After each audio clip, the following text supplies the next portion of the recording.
Yo, it's Zero, and this is What If Deku Had Liebe, Part 5.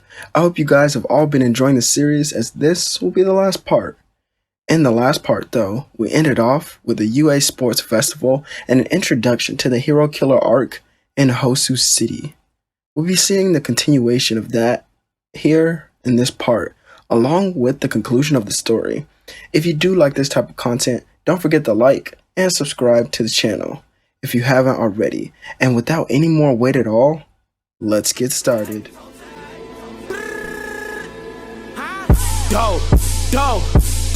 Let's get it. I'm a trapping fanatic, that shit automatic, so I cannot turn it on or off. Bitches all on my dick, then she hop on my dick. I'm like, why you keep hopping on and off? Yo, bitch all on my dick, she be doing the most. I tell her, little bitch, she so extra. And my gun up on me, but not run up on me. Niggas, they wanna fight, they some wrestlers. And you know 30K got the mop. Sacked up, yeah, I got them knots. Act up, get your body in a box. Told the demon, you know how I rock. So, right after the sports festival ended, well, the next day was really normal. All of Class 1A entered their homeroom class talking about many things that happened the day before and actually congratulating Akuma and Liebe. This was until Aizawa walked in. The sports festival grants many of you opportunities to work under pro-hero agencies, and those who do exceptionally well in the festival come out with the most requests to work in hero agencies. But if you don't believe me, take a look for yourselves. Aizawa shows them the top students with the most offers, and they all see that Akuma was at the top, which was to be expected. And since I'm not the best with this, I'll be bringing in Midnight to help you all with your hero names. The pro hero walks in, and many of the students get excited. As she walks in though, Akuma looks at Liebe on his shoulder. What should our name be? You idiot, we already have a good enough name. Akuma's hero name would just be Akuma. As the lunch bell rings, All Might would have a note sent to Akuma to come to his office. When he arrived, All Might would ask him what hero agency he was thinking about going to.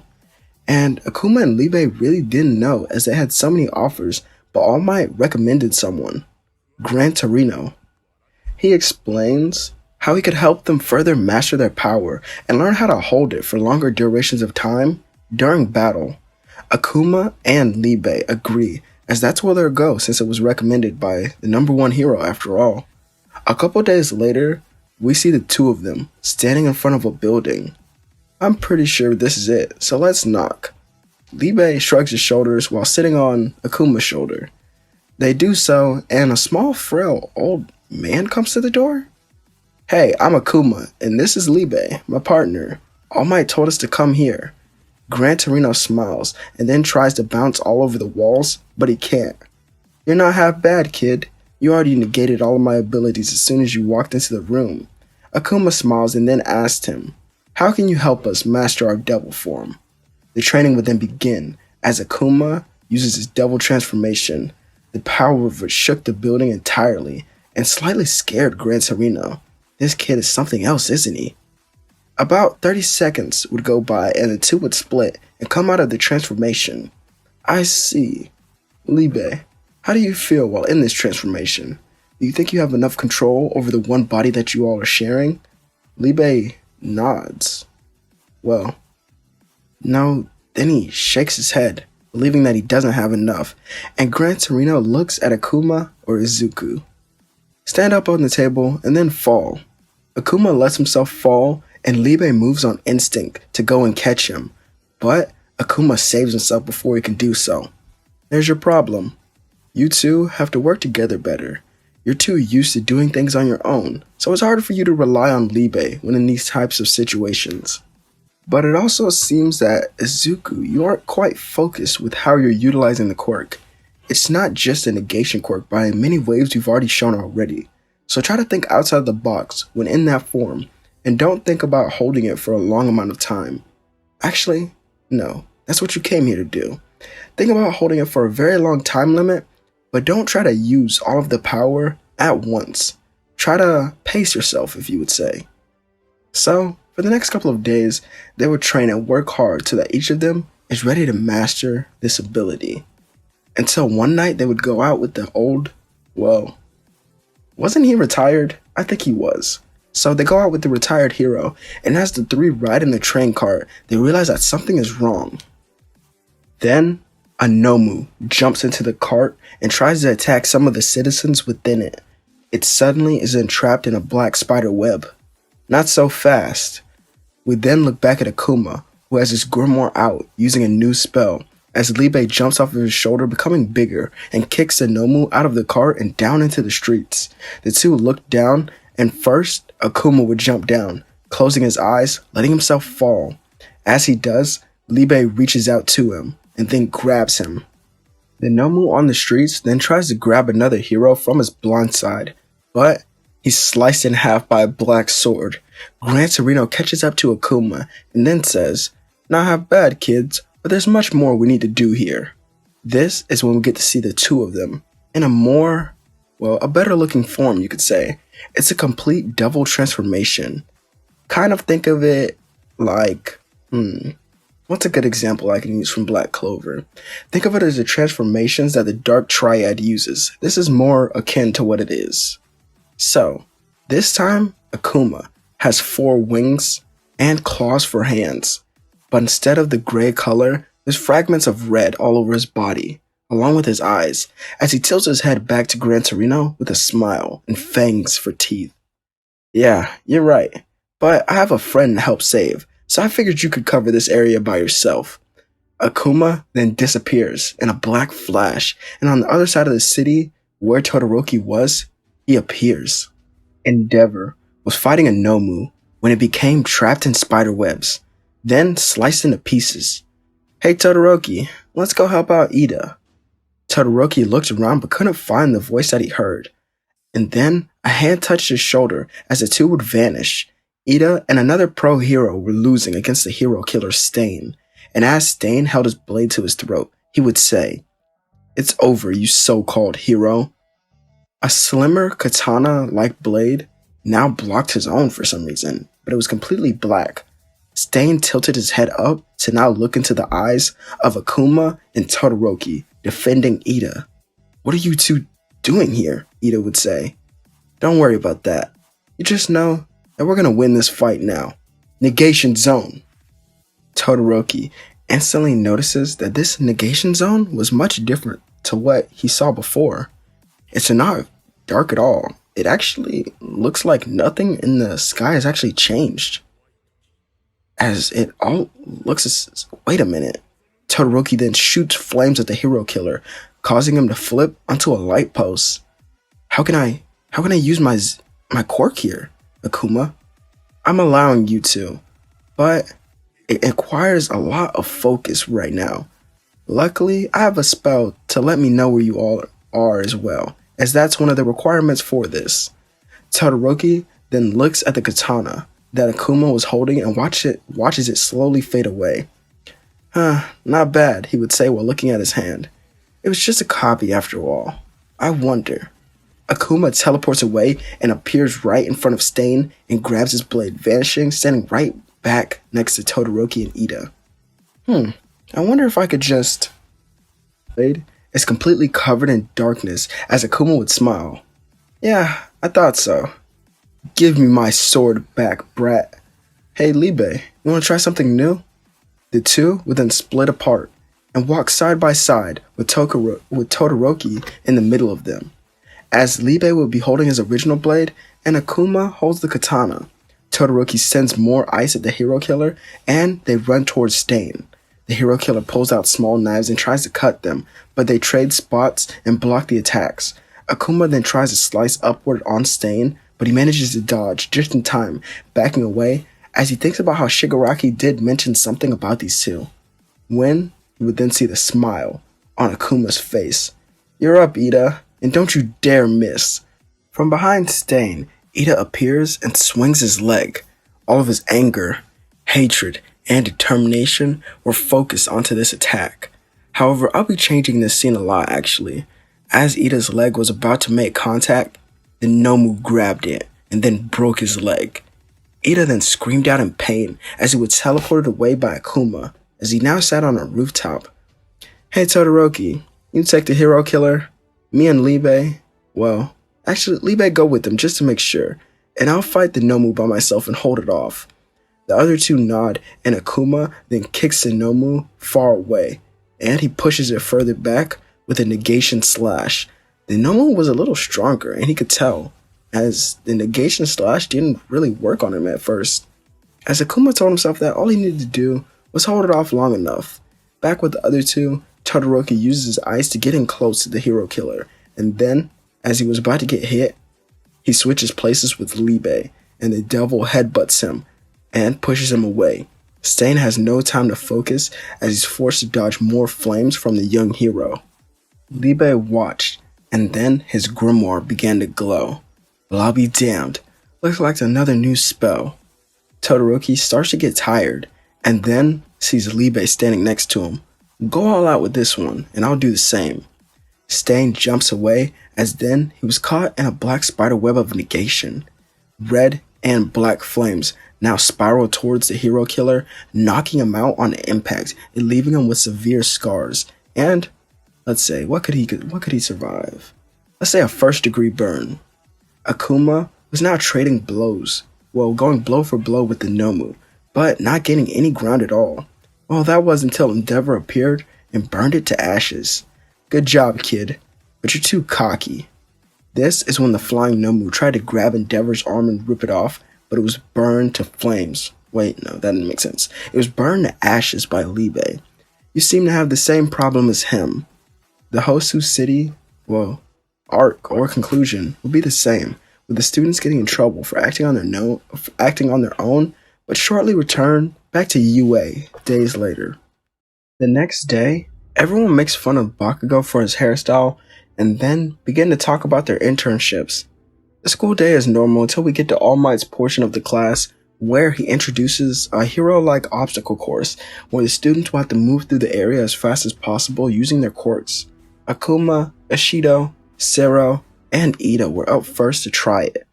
It starts, and Akuma summons his katana, throwing it all the way to where All Might was standing, forcing the pro hero to actually back up a little bit and make sure it doesn't cut him. The pro hero looks down at it, confused for a moment, and then sees Akuma and Liebe now holding the blade in front of him. Great job, you two. Everything seems normal, and the students eventually get to prepare for their final exams, realizing that many of them have to catch up and study. Their principal, however, was making a change to the exams as well, and this is where Bakugo and Akuma were paired up to go against All Might. When the test would begin, the two here don't say a word to each other, and Akuma takes a turn down an alley, thinking this would be a shortcut. All Might jumps down in front of him and tries to hit him, but to his surprise, his hand or his fist goes directly through him. Negation Playground. Dark clones of Liebe and Akuma appear all around All Might and then begin to swing their blades.